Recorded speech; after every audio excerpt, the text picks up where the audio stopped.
وكف المصطفى كالورد ينادي الله الله، وعطرها يبقى إذا مست أيادي الله الله، وكف المصطفى كالورد ينادي الله. بسم الله الرحمن الرحيم.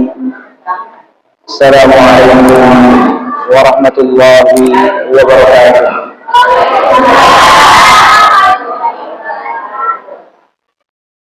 Alhamdulillah rabbil alamin wa bihi nasta'inu ala umuri dunya wad din. Asyhadu an la ilaha illallah wa asyhadu anna Muhammadan abduhu wa rasuluh. La nabiyya ba'da. Segala puji kepada Allah yang telah memberikan kepada kita kesehatan serta waktu untuk berkumpul di dalam masjid Allah, untuk berkumpul bertemu sesama kaum muslimin yang saling mencintai. Insyaallah pada siang hari ini kita akan memulai kajian tematik yang berjudul Jangan Lupakan Tetangga. Dan sedikit cerita, sebelumnya saya pernah di salah satu masjid juga, dan kajian itu masih berkaitan dengan judul yang akan ini. Sebagaimana kita pun pada siang hari ini berkumpul bukan karena alasan-alasan pribadi, akan tapi kita berkumpul ingin menguatkan silaturahmi kita, ingin menguatkan persaudaraan kita, yaitu persaudaraan antara umat Islam. Dan pada judul hari ini juga masih berkaitan, yaitu tentang bagaimana kita menguatkan persaudaraan, akan tapi lebih mendetail di dalam permasalahan bertetangga. Karena kita tahu bahwa kita yang namanya hidup ini tidak akan pernah terpisah yang namanya bertetangga. Semua orang pasti punya tetangga. Nah, tidak mungkin bagi seorang manusia untuk hidup sendiri di suatu tempat. Misalnya seorang hidup di tengah hutan atau bahkan di tengah lautan, itu tidak mungkin, karena pada dasarnya manusia adalah makhluk sosial, harus senantiasa bersosialisasi. Dan di dalam agama Islam pun kita diperintahkan oleh Allah Subhanahu wa taala di dalam sebuah ayat disebutkan wa'budullaha wa la tusyriku bihi syai'an. Wahai kaum muslimin, beribadahlah kalian kepada Allah dan jangan menyekutukannya, jangan beribadah kepada selain Allah. Wa bil walidayni ihsan. Dan di dalam agama ini pula kita diperintahkan untuk berbuat baik kepada kedua orang tua. Wa bil qurba wal yatama, kepada kerabat-kerabat dan juga kepada anak-anak yatim. Wal masakin, dan juga orang miskin kita diperintahkan untuk berbuat baik. Wal jari bil qurba wal jari bil junub, dan juga kita diperintahkan untuk berbuat baik kepada tetangga yang dekat ataupun tetangga yang jauh. Bahkan saking pentingnya permasalahan tetangga ini, di dalam sebuah hadis disebutkan Nabi Shallallahu Alaihi Wasallam bersumpah, wallahi la yu'min, demi Allah. Jadi ketika Nabi sudah bersumpah dan dia berbicara di dalam suatu masalah, menunjukkan bahwasanya pentingnya masalah tersebut. Nabi bersumpah, demi Allah tidak sempurna iman seseorang. 3 kali Nabi bersumpah, wallahi la yu'min, wallahi la yu'min. Siapa yang tidak sempurna imannya? Kata Nabi, qila, man ya Rasulullah, siapa yang tidak sempurna imannya itu, wahai Rasulullah? Nabi sallallahu alaihi wasallam bersabda, alladzi la ya'manu jaruhu bawa'iqah. Nabi berkata, orang-orang yang tetangganya itu tidak merasa aman dari gangguannya. Orang yang tidak sempurna imannya adalah orang yang senantiasa mengganggu tetangganya. Jadi sering kita lihat mungkin di sosial media atau bahkan sebagian kita merasakan ada sebagian tetangga itu mungkin yang tidak baik, ya. Tapi bukan berarti kita untuk mengklaim bahwa mereka tidak sempurna iman mereka, karena itu permasalahan antara Allah dan dirinya. Nah, akan tapi ini untuk muhasabah bagi kita ketika kita belum cukup berbuat baik kepada tetangga kita, atau bahkan kita sampai ke tahap mengganggu tetangga kita. Mungkin iman kita kurang baik. Nah, dari situ dia introspeksi. Dan kemudian Nabi pun senantiasa berdoa. Nabi senantiasa berdoa. Apa kata Nabi sallallahu alaihi wasallam? Allahumma inni a'udzubika min jaris su. Wahai Allah, aku berlindung kepadamu dari tetangga yang buruk. Nabi pun berlindung kepada Allah dari tetangga yang buruk. Dari dalil-dalil yang telah disampaikan tadi, tentu itu semua menunjukkan bahwasanya tetangga di dalam kehidupan kita sehari-hari merupakan salah satu kekuatan penting bagi kita untuk menunjukkan siapa kita sebenarnya. Apakah ketika kita bermuamalah dengan tetangga kita berbuat baik, kita memberikan salam dan lain-lainnya, apa yang kita dari orang-orang tersebut, orang-orang yang baik tersebut, atau bahkan kita dari orang-orang yang sering berbuat buruk kepada tetangga kita. Dan tentu hal tersebut bukan hanya berakibat pada dunia kita. Ketika orang berbuat buruk kepada tetangga, kemudian jadi musuh oleh tetangga, tidak berhenti sampai di situ saja. Bahkan hal tersebut pasti Allah akan tanyakan nanti di akhirat. Saking pentingnya permasalahan tetangga ini, Bapak Ibu, suatu hari malaikat Jibril turun bertemu kepada Nabi Muhammad SAW, dan malaikat Jibril itu senantiasa mewasiatkan agar berbuat baik, perintah kepada Nabi Muhammad SAW untuk berbuat baik kepada tetangga berkali-kali pada hari tersebut, sampai-sampai Nabi Muhammad SAW mengira bahwa tetangga adalah salah satu ahli waris. Saking pentingnya berbuat baik pada tetangga. Nah, mungkin muncul pertanyaan, Pak Ustaz, siapa sebenarnya tetangga? Apakah kalau misalnya itu kita sudah beda desa, itu masih tetangga atau tidak? Atau misalnya sudah beda daerah, itu sudah masih masuk tetangga atau tidak? Nah, ini juga dijelaskan di dalam agama kita di bab fikih. Ada sebuah pendapat, yaitu pendapat Ibunda Aisyah radhiyallahu anha, istri Nabi SAW, dan juga Imam Al-Auza'i mengatakan bahwa tetangga adalah orang-orang yang hidup 40 rumah dari rumah kita ke arah timur, barat, selatan, atau utara. Jadi 40 rumah di sekitar kita ke arah mata angin tersebut. Misalnya ini adalah sebuah rumah dan saya tinggal di sini, maka tetangga saya menurut pendapat yang pertama tadi adalah 40 rumah ke belakang, 40 rumah ke depan, 40 rumah ke kiri, 40 rumah ke kanan, begitu kurang lebih. Nah, akan tetapi ada pendapat yang lain bahwa tetangga itu patokannya, hitungannya kembali ke urut masing-masing atau kebiasaan masing-masing suatu daerah.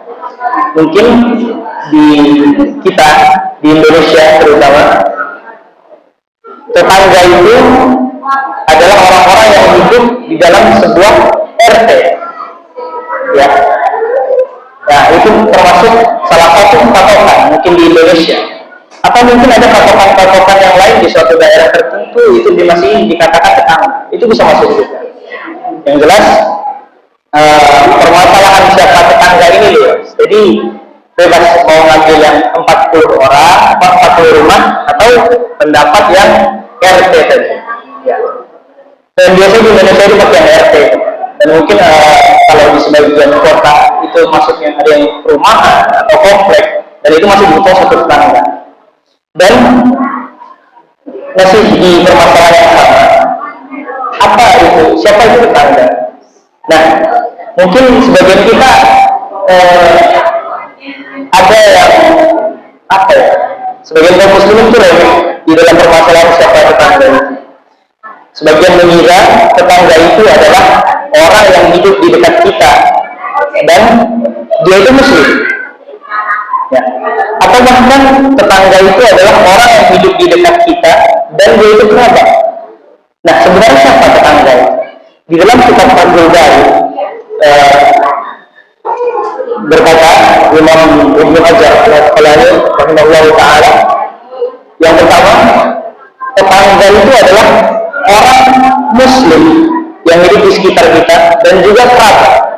Jadi tetangga itu adalah seorang muslim, ya. Misal di sebelah rumah ini masih rumah tadi, di sebelah ada seorang muslim dan kemudian masih kerabat, dan kemudian dia tetangga kita karena di sebelah. Nah, itu mereka yang statusnya seperti tadi mendapatkan 3 hak. Apa saja hak-haknya? Yang pertama, hak seorang muslim. Ya.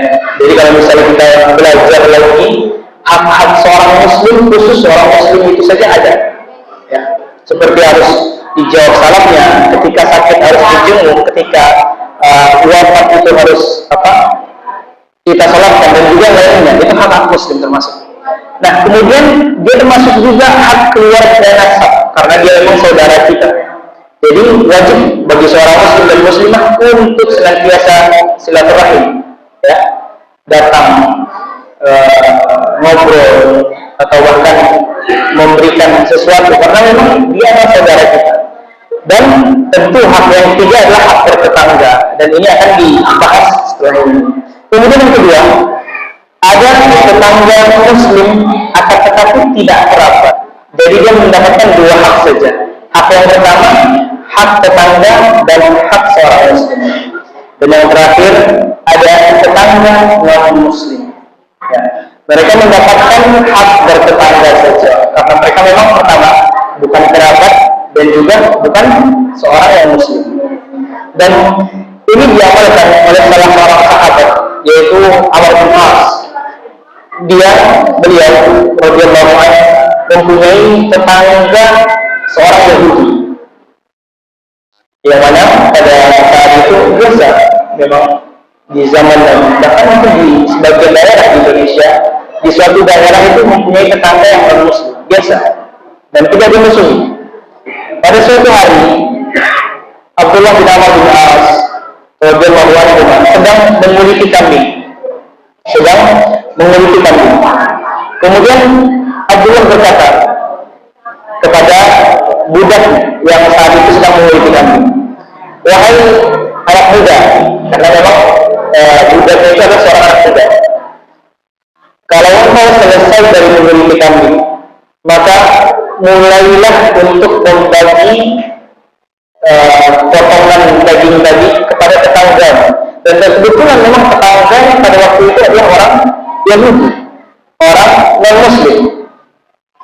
Kemudian berkata laki-laki tersebut, dimulai dari tetangga Yahudi, apakah kita akan memberikan sedekah ini, daging ini kepada orang Yahudi? Dipertanya, karena mungkin karena melihat tetangganya bukan orang Islam, jadi bingung anak muda ini. Kemudian berkata Abdullah bin Amr bin As, aku mendengar dari Rasulullah SAW bersabda bahwa Jibril datang kepadaku terus menerus memerintahkan kepadaku untuk senantiasa berbuat baik pada tetangga, sampai-sampai aku melihat bahwa tetangga itu merupakan ahli waris. Maka akhirnya anak muda tersebut memberikan pemberian kepada orang Yahudi, dan ini menunjukkan sebuah dalil kepada kita bahwa wajib bagi kita seorang muslim untuk senantiasa berbuat baik kepada tetangga kita yang muslim ataupun non muslim, yang kaya ataupun yang miskin, tanpa memandang apa agama dia, background dia, dan yang lain. Dan di dalam masalah bertetangga juga ada beberapa tingkatan. Tingkatan yang mana tingkatan tersebut membedakan antara satu dan yang lainnya. Karena memang di dalam Islam ada tingkatan-tingkatan, dan di tingkatan tersebut berbeda-beda. Ya, sebagaimana orang yang beriman saja di dalam sebuah bab yang lain, dan kemudian orang yang mempunyai ilmu dan sekaligus beriman, tentu derajat orang yang mempunyai ilmu sekaligus beriman lebih tinggi daripada derajat orang yang beriman saja. Begitu pula di dalam bab bertetangga. Yang pertama adalah orang-orang yang menahan diri tidak mengganggu mereka, dan ini merupakan kewajiban, sebuah standar seorang muslim dalam bertetangga. Ya.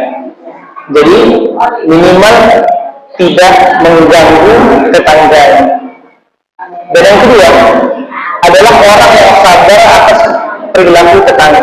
Nah, sebelumnya sudah dijelaskan bahwa Nabi SAW senantiasa berdoa untuk dijauhkan dari tetangga yang berperilaku buruk.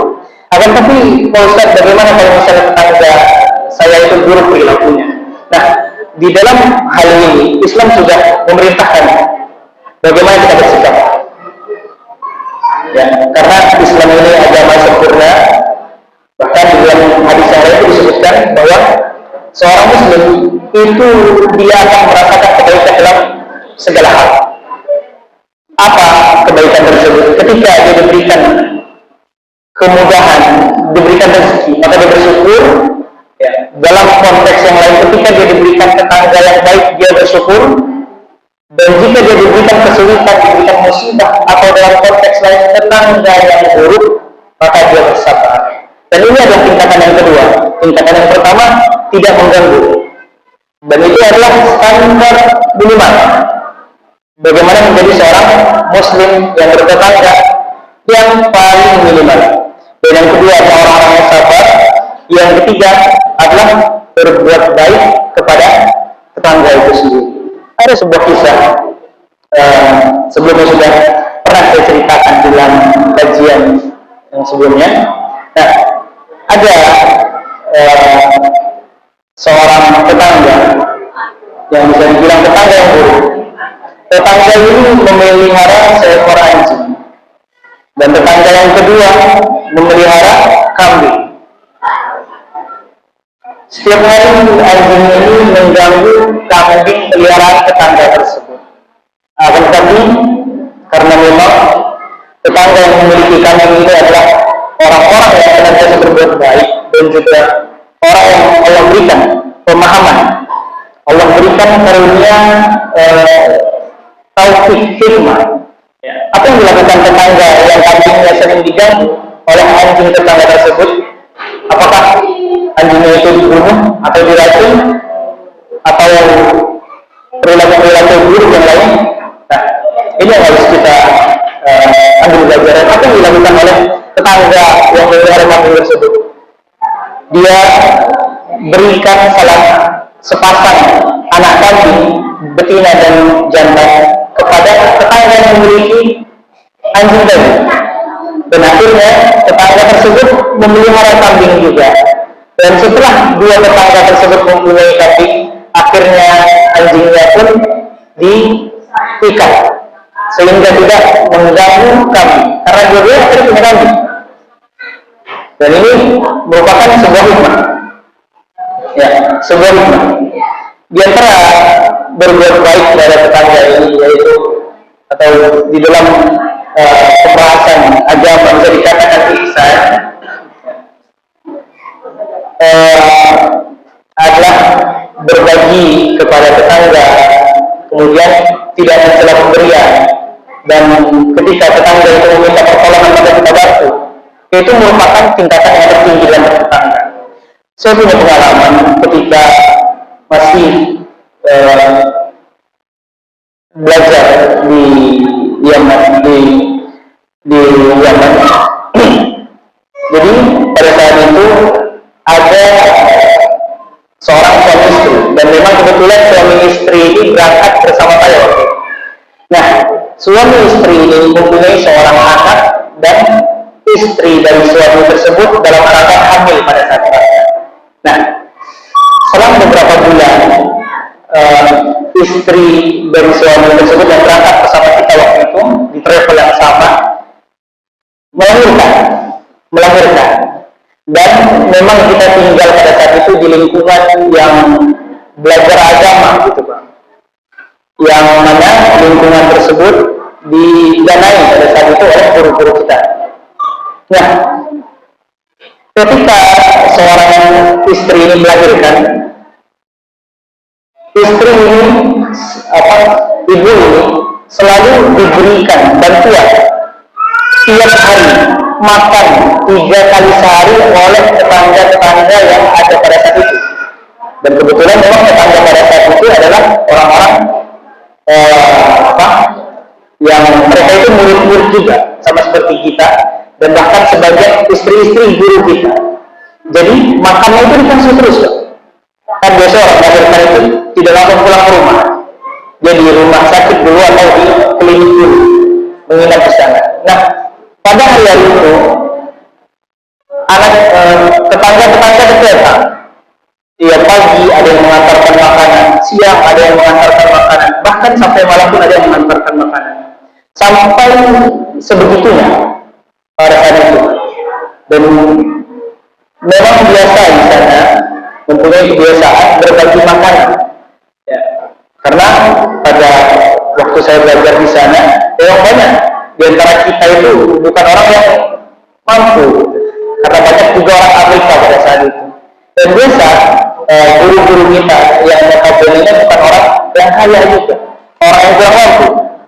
Jadi pada bulan Ramadan terutama, kadang kita itu diajak makan, diundang makan ke rumahnya. Kemudian ketika buka puasa diberi.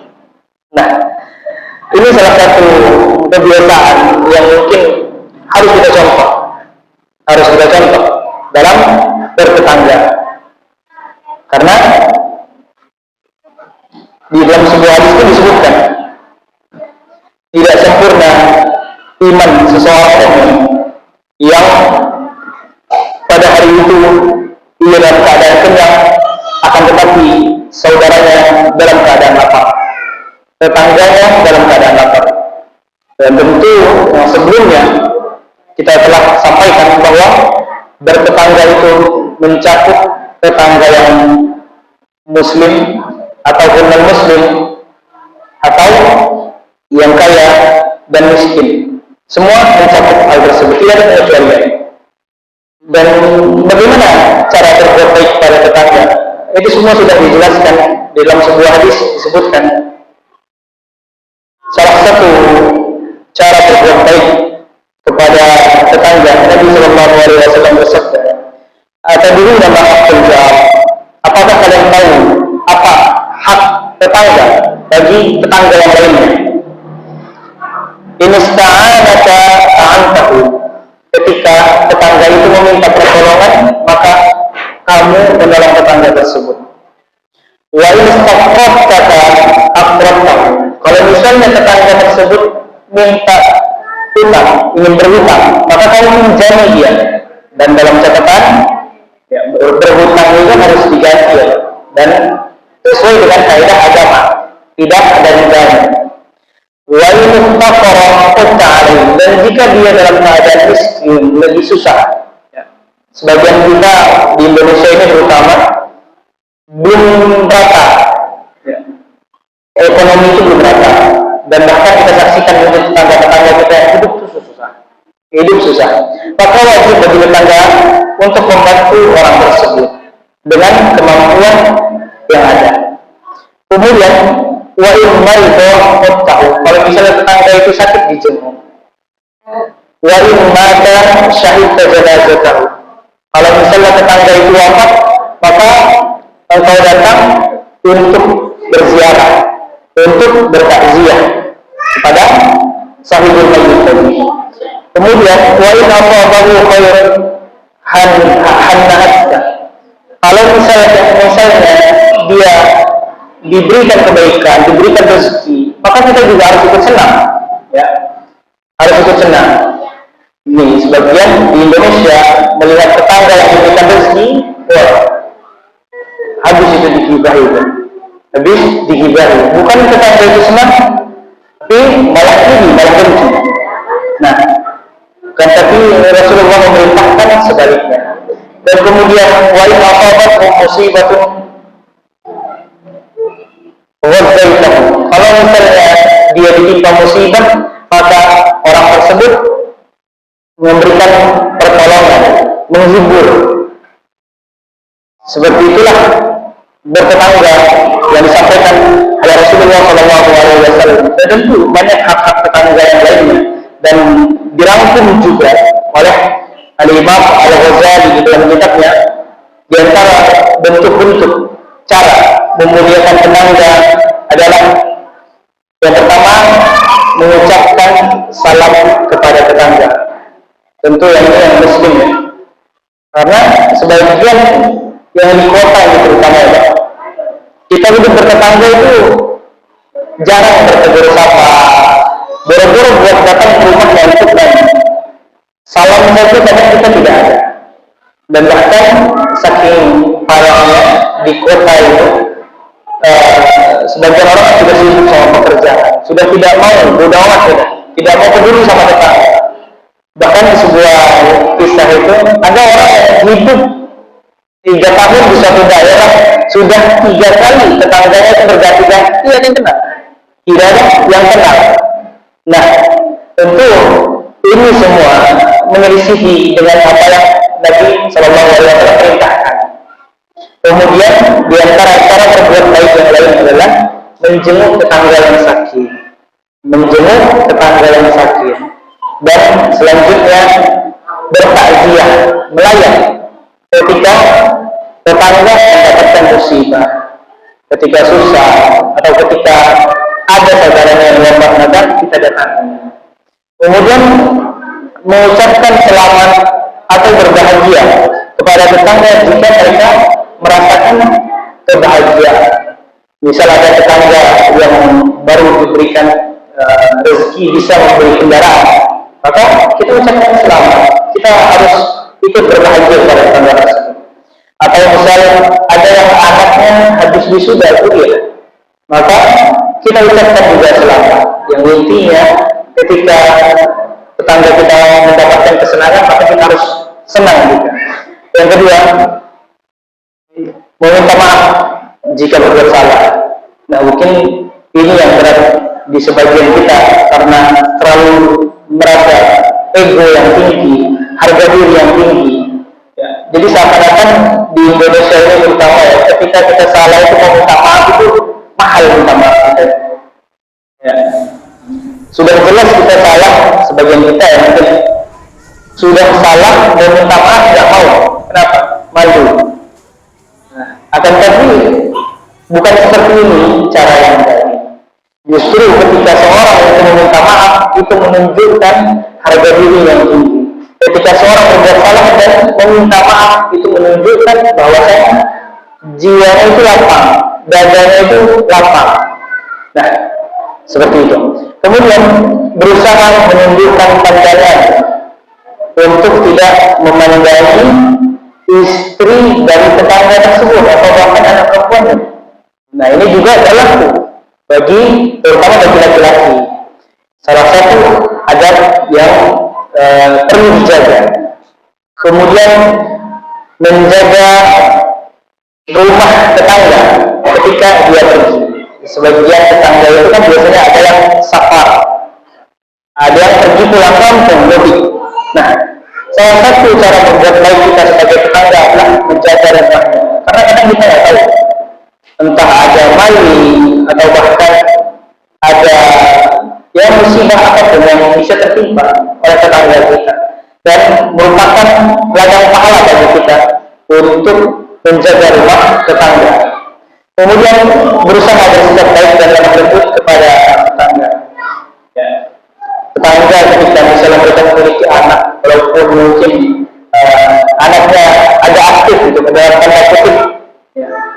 Nah, salah satu cara buat kita untuk berbuat baik kepada tetangga atau berbuat baik kepada anak tersebut, kita nasihati kalau misalnya anak itu salah. Tidak langsung misalnya dipukul atau bahkan dicaci maki, ya. Nah, kemudian salah satu cara yang lain juga adalah berusaha mengajarkan perkara agama atau dunia yang tetangga tidak ketahui. Karena kita hidup di Indonesia, tetangga tidak semua memiliki background yang sama, tidak semua pernah mondok, tidak semua yang pernah belajar agama, atau tidak semua yang mengenyam bangku pendidikan. Jadi merupakan tanggung jawab kita sebagai tetangga untuk mengajarkan agama atau mengajarkan yang berkaitan dengan dunia pun kita ajarkan, mengajarkan anak-anak mereka, memberitahu bagaimana cara untuk menutup aurat, memberitahu bagaimana menjadi muslim yang baik, memberitahu bagaimana pentingnya sholat 5 waktu itu. Karena kalau misalkan bukan kita yang melakukan hal tersebut, siapa lagi? Dan itu diantara cara berbuat baik kepada tetangga yang dirangkum di dalam kisah Al-Ihya yang dikarang oleh Al-Imam Al-Ghazali rahimahullah ta'ala. Dan semoga ceramah yang singkat ini dapat menjadikan kepada kita pelajaran untuk senantiasa berbuat baik kepada tetangga, senantiasa menjaga lisan, tangan kita dalam berbuat buruk kepada tetangga, dan lebih-lebih kita menjadikan orang yang muhsin, orang yang senantiasa berbuat baik. Karena lagi-lagi Nabi Shallallahu Alaihi Wasallam sebelumnya telah memerintahkan kita. Bahkan beliau katakan tidak sempurna iman seseorang, iman kita tidak akan sempurna ketika kita belum berbuat baik kepada tetangga. Saking pentingnya tetangga di dalam kehidupan kita di dunia ini. Mungkin itu saja dari saya. Jika ada kesalahan, kekurangan di dalam kata-kata atau bahkan penyampaian, saya mohon maaf. Kita tutup. Sebelum ditutup, barangkali Bapak Ibu ada yang mau bertanya. Ya. Ada yang mau tanya, Bapak Ibu? Kalau misalkan, ya, silakan. Waalaikumsalam warahmatullahi wabarakatuh. Bagaimana jika menghadapi tetangga yang keras? Kalau kita itu minta maaf, dia selalu bilang yang enggak. Iya. Iya, bagaimana cara menghadapi tetangga yang keras? Nah, saya tidak memungkiri kita hidup di dunia yang tidak semuanya sesuai keinginan kita. Kadang kita pengen lingkungan atau tetangga kita itu baik semua, tapi realitanya tidak seperti itu. Yang pertama, sesuai dengan apa yang sudah disampaikan tadi, pertama kita harus bersabar. Kita harus bersabar dan berdoa kepada Allah untuk menjadikan orang tersebut baik hatinya. Karena perubahan itu sebenarnya bukan di tangan kita. Terkadang kita sudah nasihati dengan baik, kita sudah sampaikan dengan baik, itu orang tidak mau. Karena Nabi pun, Nabi Muhammad pun pernah ditegur di dalam Al-Quran. Inna kalatan biman ahli kawalakum membayar di Indonesia. Wahai Muhammad, sesungguhnya kamu itu tidak bisa merubah seseorang, tidak bisa berubah. Akan tapi siapa yang berubah? Allah yang berubah orang tersebut. Pertama, kendali itu bukan di kita. Kita berdoa, bersabar, itu yang harus kita lakukan. Dan terus kita sampaikan dengan baik, karena itu adalah kewajiban kita. Karena ketika kita tersulut emosi, misalnya kita juga ikut keras gitu Pak. Justru itu bukan memperbaiki keadaan, pasti akan makin keras. Ya, itu tadi. Pertama kita harus bersabar, yang kedua harus berdoa. Dan mungkin ada tips-tips yang mungkin pasti Bapak ketahui karena Bapak tahu kondisinya. Sebagaimana dikisahkan yang saya kisahkan tadi, kisah tetangga yang mulai mungkin itu. Nah, hal-hal yang seperti itu yang paling diketahui adalah orang yang ada di lapangan tersebut. Akan tapi jawaban dari saya yaitu pertama harus bersabar, dan kemudian yang kedua berdoa agar semoga Allah berubah hatinya menjadi lebih lembut. Begitu Pak. Tetap nasihati, karena nasihat itu merupakan bagian dari agama, ya. Dan memang ada cara-caranya. Dan memang mungkin nasihat itu nggak bisa setiap hari kita nasihati, karena mungkin orang bosan juga Pak. Seperti itu. Ada pertanyaan yang lain?